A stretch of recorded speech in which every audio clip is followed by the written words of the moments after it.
우리 예수님께서 사역하실 때 가시는 곳곳마다 사람들이 아주 인산인해로 모였습니다. 근데 우리 사람들이 모일 때 자신들이 사랑하는 그 자녀들을 데리고 예수님께 나아오는 일이 있었습니다.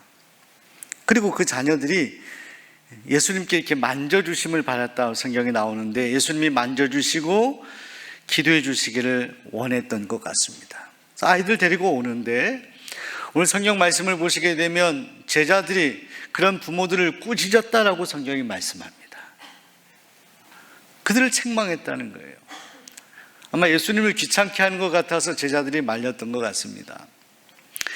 여러분, 이런 제자들의 모습을 보면서 우린 이 어린이 주일에 특별히 우리 한국 교회의 여러 형편들을 좀 살펴보고 싶었습니다. 최근에 통계에 의하면 이 교회가 앞으로 한 20-30년 후에는 전체 우리 성도 수가 한 400만으로 줄 것이다 라고 그렇게 예측을 하고, 특별히 교회학교의 통계에 대한 전망은 더 어둡습니다. 교회학교는 어른 성도의 10% 정도 나오는 그런 교회학교가 될 것이다 라고 그렇게 전망을 합니다. 예를 들어 어른들이, 장년들이 한 300명 정도 나오는 교회면 아이들이 한 30명 정도 나오는 교회가 다반사일 것이다 라고 그렇게 예측을 하는 거예요. 여러분, 지난 통계들을 보면 교회학교가 매년 3%씩 감소해 왔습니다. 계속해서 줄어왔습니다. 그래서 서울을 중심으로 한 대도시의 통계를 보면 이 교회마다 교회학교가 없는 교회가 50%가 넘어가고 있습니다. 교회는 있는데 교회학교가 없어요. 요즘 특별히 젊은 세대들이 또 자녀들을 양육하는, 그런 신앙에 양육하는 것이 더 점점 느슨해져서 더욱더 위기를 겪고 있는 것을 우리가 보게 됩니다. 여러분, 이 교회학교가 이렇게 급감하는 이유에 대해서 몇 가지로 분석을 할 수가 있는데, 우선은 저출산의 영향이 있습니다. 요즘 자녀들이 결혼하고도 아이들을 낳지 않는다는 거예요. 여러 가지 사회적인 어떤 분위기나 또 경제적인 형편 때문에 아이들 낳아도 키울 능력이 없기 때문에 우리 둘만 잘 살고 그렇게 지내자 해서 딩크족이라고, 더블 인컴 노 키즈 해서 아이들은 낳지 않고 살자, 이런 분위기가 팽배해 있습니다. 여러분, 우리가 하나님께서 우리 배우자를 허락하시고 한 가정을 이루게 하셨다면 자녀를 출산하는 것도 하나님의 뜻을 이루어가는 것입니다. 이 저출산의 영향, 점점 아이들이 줄어가고 있는. 두 번째로, 이 아이들이 교회에 대해서 흥미를 옛날처럼 느끼지 못하고 있다. 이것은 요즘에 여러분, 저희가 어렸을 때는 무엇입니까? 교회에서 성경학교나 이렇게 교회에서 프로그램을 하게 되면 그것이 아이들에게 아주 매력적으로 다가왔다는 거죠. 근데 요즘 아이들은 그게 재미가 없다는 거예요. 휴대폰이나 PC방 가서 노는 게 낫지 이 교회 가서 그렇게 프로그램 하는 것이 별로 재미없다, 이렇게 사회적인 분석을 하기도 합니다. 더 중요한 이유를 이렇게 말하죠. 교회학교 교사들의 헌신을 이야기합니다. 교회학교 교사들이 점점 줄어간다는 거예요. 아이들을 대하기도 점점 어려워지고 힘들기 때문에 교회학교 교사를 신청하지 않는다는 거예요. 그리고 교사를 하더라도 헌신을 하지 않는다는 거예요. 아이들을 열심히 사랑으로 가르치는 이런 일이 예전에 비해서 점점 부족해지지 않았나, 이런 평가를 하곤 합니다. 여러분, 제가 교회학교 교육 목사를 할 때 예전에 교회에서 여러 사례들을 좀 분석하고, 또 교회학교 교육 목회를 하기 전에 기도하면서, 그 당시에 그 교회도 교회학교가 상당히 이제 수직 낙하하는 그런 형편이었습니다만, 떨어지는 줄을 붙잡고 뭔가 실험을 해야겠다 생각을 하게 됐어요. 여러 사역들 가운데 이 교회학교 맡은 교육 목회가 상당히 어렵고 힘든 일이었습니다만, 지금 생각하면 그때 참 많은 보람을 느꼈습니다. 우선은 교회학교가 도심 안에서 부흥하는 몇 교회들을 찾아가서 교육 목사들과 대화하고 교회 분위기를 파악했었습니다. 메모를 하고, 천안의 갈릴리 교회를 오래전에 방문해서 거기 교육 목사님하고 한참 대화하고 이야기를 하는 동안에 이 갈릴리 교회가 당시에 전에 2,000명 정도 교회학교 모이고 교사가 몇백 명 되는 교회였어요. 그런데 제가 방문했을 당시에 교회학교가 1,000명으로 절반이 줄은 거예요. 1,000명도 많은 인원 아닙니까? 그 교회는 교사들이 주일이 되면 교회로 오지 않고요, 아이들 집으로 주로 간다는 거예요. 아이들 집 앞에서 아이들을 데리고 교회로 오는 거예요. 픽업해서 혹은 걸어서. 그런 열정을 가진 교회임에도 불구하고 교회학교가 절반이나 줄었다고 걱정하는 그런 교육 목사님의 이야기를 들었습니다.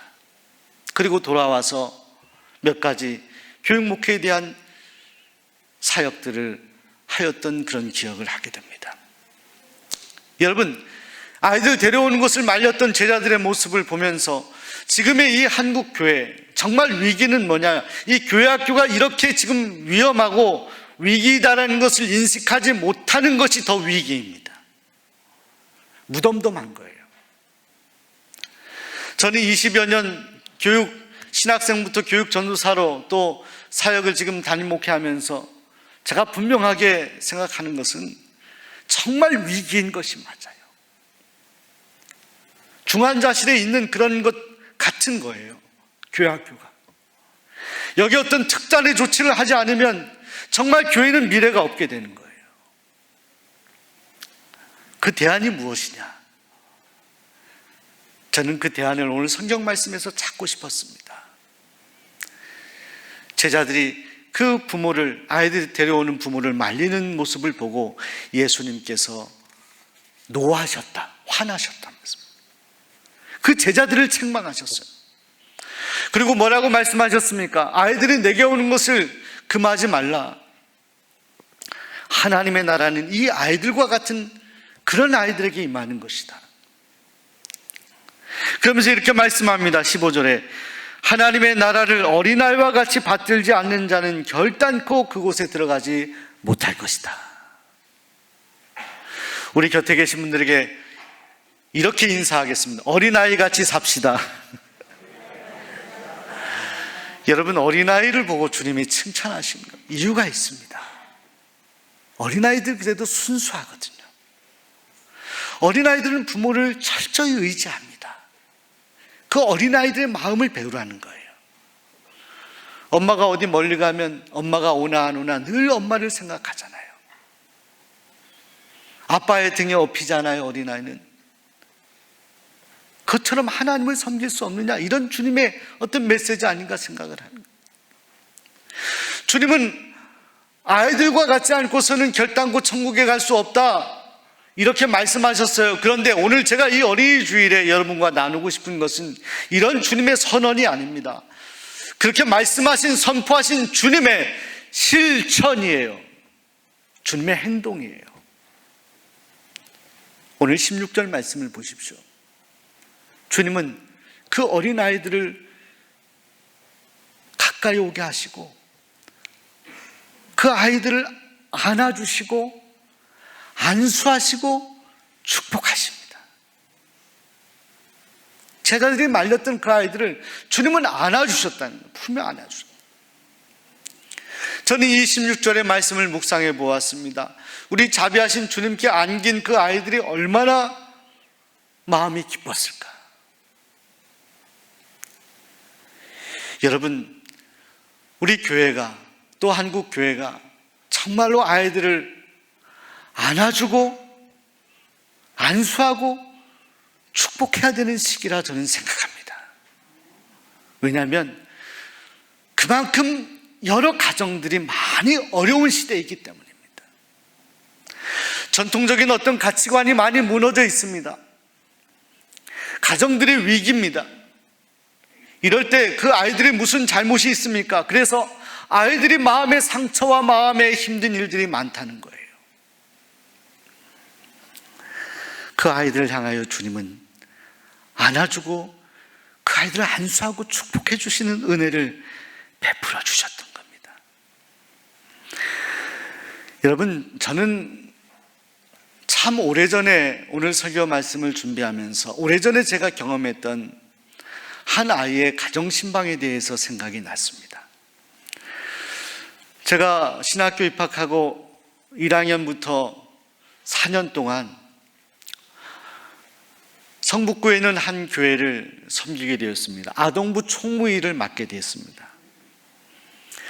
당시에 교육목사님, 지금의 이 내립교회 담임 목사님이 교육목사님이셨는데, 목사님께서 제안하셔서 겨울이었는데 아이들 겨울방학 이용해서 신방을 가면 좋겠다 말씀하셨어요. 목사님하고 같이 겨울에 신방을 가는, 한 번은 눈이 이렇게 많이 내리는 날이었어요. 그 아이 신방을 가는데 제가 기억하였던 아이가 있었습니다. 제가 그때 유년부, 이 3학년 아이, 1, 2, 3학년 아이들을 주로 제가 담당하는 신학생이었는데 3학년 여자아이 가운데 피아노를 잘 치는 아이가 있었습니다. 항상 밝아요. 항상 인사를 잘했어요. 그래서 정말 사랑할 수밖에 없는 그런 아이였는데 그 아이 집에 신방을 가요. 여러 가정을 신방하는데 그 아이 집에 신방했을 때 일입니다. 집에 들어가서 보니까 할머니가 그 아이를 키우고 있었어요. 보니까 가정이 다른 이유 때문에 이 부모님이 헤어지게 되었는데 그 아이를 키우고 있었어요. 아이가 얼마나 밝게 인사하고 얼마나 신앙생활 잘하는지 모릅니다. 그 할머니의 영향이었어요.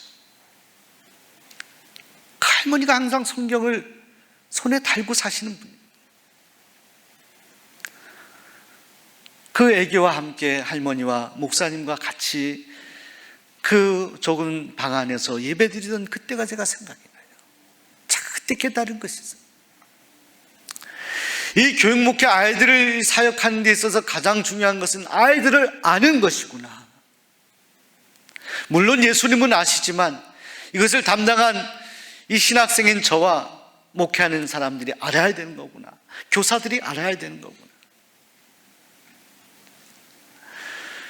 그 아이가 힘들었지만 주님이 그 아이를 꼭 붙잡아 주시는 것을 느낄 수가 있었습니다.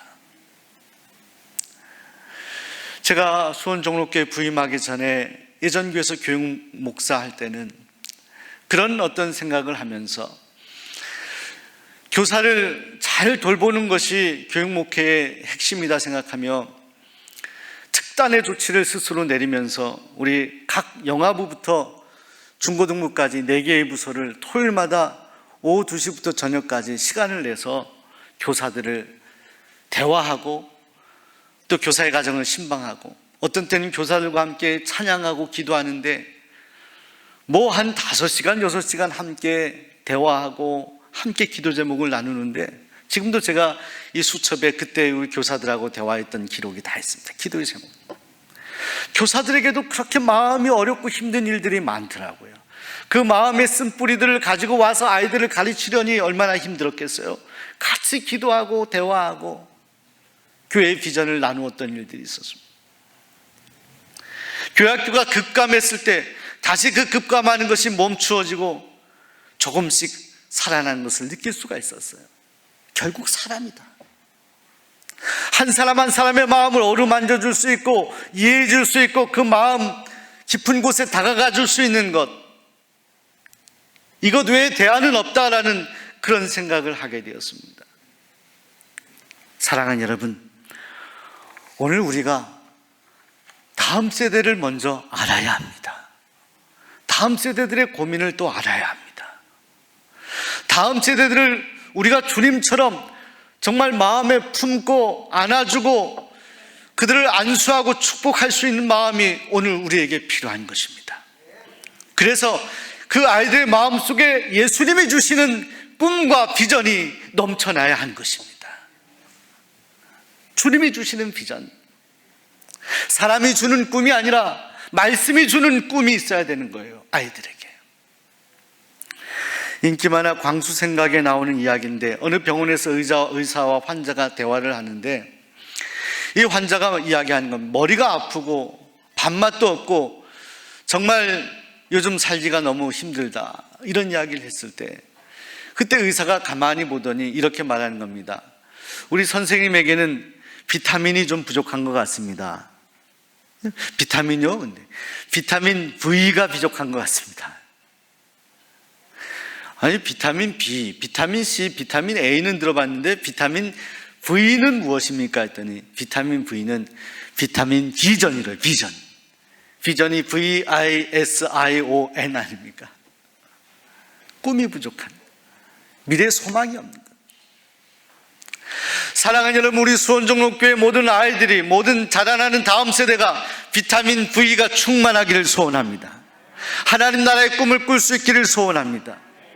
여러분, 우리 자녀들이 먼저 예수님을 만날 수 있도록 최선을 다해 주시기 바랍니다. 지금 코로나 시대에 교회 학교는 더 위기예요. 저는 매 주일마다 우리 어른 성도님들의 형편들은 전사님들을 통해서 다 보고를 받습니다. 아이들은 출석 통계만 받게 되는데, 이 아이들의 이런 형편들을 보면서 마음이 아팠어요. 오늘 아침에도 교직원들과 함께 나누고 기도하였습니다. 이 교회가 정말 아이들이 와서 정말 행복하고 뛰어놀 수 있는 그런 교회가 되기를 바라요. 여러분, 우리 자녀들을 여러분들 훌륭한 사람으로 성장시키길 원하십니까? 그럼 우리가 뭘 해야 됩니까? 어떻게 되는 게 훌륭하게 되는 것입니까? 열심히 공부하고 좋은 성적 얻어서 유명한 대학에 가고 박사가 되는 것이 우리의 꿈입니까? 그것이 하나님이 우리에게 제시하셨던 하나님 나라의 비전입니까? 우리 주님이 제시하신 비전은 그게 아니에요. 열심히 공부하고 열심히 노력해서 공부해서 남 주는 거예요. 여러분, 여러분의 자녀, 여러분의 손주, 손녀가 있을 거예요. 우리 이렇게 격려하면 어떨까요? 공부해서 남 주는 자녀를 만듭시다. 좀 이게 썰렁한 것 같습니다. 예수님의 정신은 무엇입니까? 이기적인 사람 만드는 거입니까? 교회가 이기적인 사람들 양산하는 곳입니까? 열심히 공부하고 자기 만족적인 삶을 살라고 예수님이 말씀하신 거 아니잖아요. 예수님은 십자가 짊어지시고 골고다 언덕 오르시면서 그 몸까지 다 주셨습니다. 우리를 구원하셨습니다. 이 놀라운 구원의 축복을 만끽하면서 예수님 모르는 사람들에게, 이 땅에 절망한 친구들에게 그 꿈을 심어줄 수 있는 그런 자녀들이 돼야 하잖아요. 여러분이 자녀들이 매일마다 아침마다 저녁까지 일하면서 돈만 버는 그런 자녀가 되길 원하나요? 하루 종일 공부해서 석박사 되는데 하나님을 전혀 모르는 그런 자녀가 되기를 원하나요? 아니잖아요. 배움이 부족하고 가진 게 아무리 없어도 하나님이 나의 삶의 주인이십니다. 저는 하나님 없이 살아갈 수 없습니다. 이 고백을 하는 자녀들을 만들어 가야 되지 않겠습니까? 제가 교영우 목사일 때 사역하면서 몇몇 성도님들의 아주 뼈아픈 이야기를 들었습니다. 목사님, 우리 아이가 고등학교 때 사실은 교회 예배 가고자 하는 아이를 막아서 학원 보내고 그렇게 했습니다. 아이가 좋은 대학 갔습니다. 근데 그 아이가 예수님을 떠나고 말았습니다. 하나님 앞에 후회한. 세상적으로 잘 되면 무엇하겠어요? 하나님을 떠나고 예수님을 떠나면 우리 인생은 끝나는 것인데, 저는 우리 수원 종로교회 우리 자녀들이 그런 인생이 되길 원하지 않아요. 아무리 힘들고 어려워도 어떤 순간에도 다 잃어버리고 다 놓쳐도 예수님을 끝까지 붙들 수 있는 그런 아이들, 그런 사람.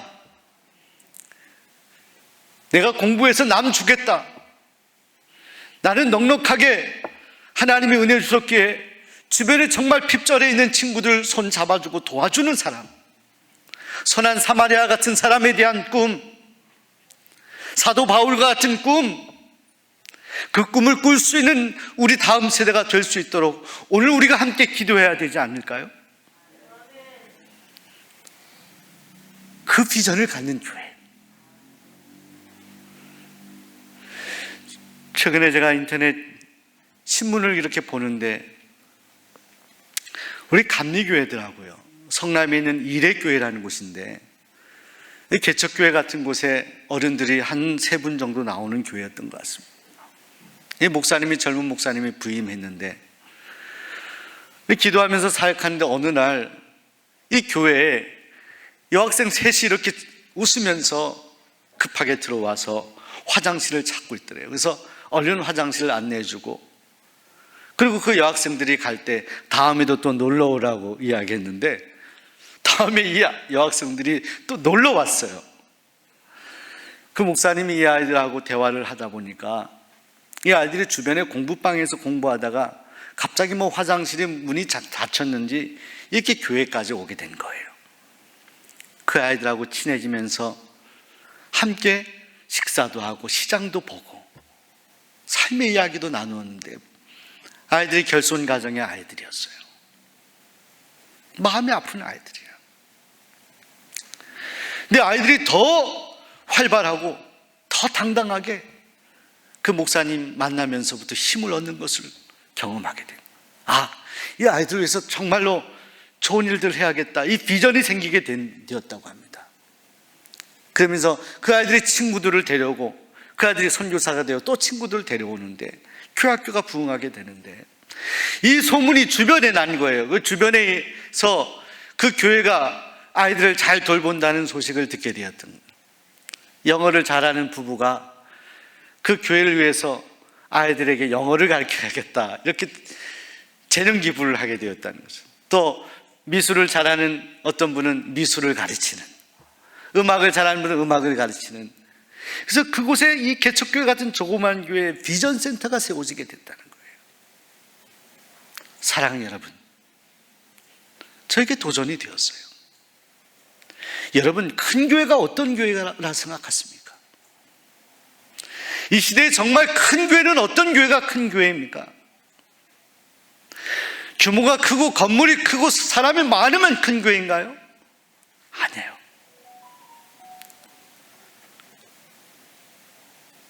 정말로 주님의 마음을 품고 우리 주님처럼 어떤 아이들도 차별하지 않고 그 아이들의 마음을 이해하고 아이들을 품어주고 안수하고 축복할 수 있는 교회가 큰 교회입니다. 저는 우리 교회가 큰 교회가 되기를 소원합니다. 그 비전이 있어야 돼요. 그 부의가 있어야 돼요. 그 꿈이 있어야 돼요. 사랑하는 여러분, 우리가 비전관을 짓고 있습니다. 좋은 시설, 만족할 만한 그런 환경, 이것이 사람들의 영혼을 변화시키지는 않습니다. 한 사람 한 사람, 아이들 한 사람 한 사람의 그 마음을 어루만져 줄 수 있고, 그저 말하는 것이 아니라 아이들을 정말 가슴으로 품어 안아줄 수 있는 그런 교회, 그런 교사. 아이들이 오리 가자 그러면 심리도 같이 가줄 수 있는 그런 교회. 지금도 힘들어하는 아이들이 많이 있습니다. 우리 교회 안에 있는 우리 다음 세대들, 우리 아이들을 사랑으로 양육할 뿐만이 아니라 정말 예수님을 필요로 하는, 예수님 없이 살아갈 수 없는 주변의 아이들을 정말 함께 초청하여 함께 하나님 나라의 꿈을 꿀 수 있는 그런 교회가 우리 교회가 되었으면 좋겠습니다. 그런 비전관이 되면 좋겠습니다. 세상에서 낙심하고 절망하고 더 이상 소망을 갖지 못하는 아이라 하더라도 이 교회에 와서 예수님 바라보고 예수님 만나고 미래의 새로운 꿈을 꿀 수 있는, 인생의 목적을 분명하게 세우고 그 목적 때문에 어떤 삶의 풍파 속에서도 주님을 바라보는 그런 아이들이 자라나는 교회, 그 아이들을 바라보며 응원하고 기도해 줄 수 있는 그런 교회가 되기를 소원합니다. 하나님이 오늘 우리를 하나님의 귀한 도구로 사용할 줄로 믿습니다. 기도하겠습니다.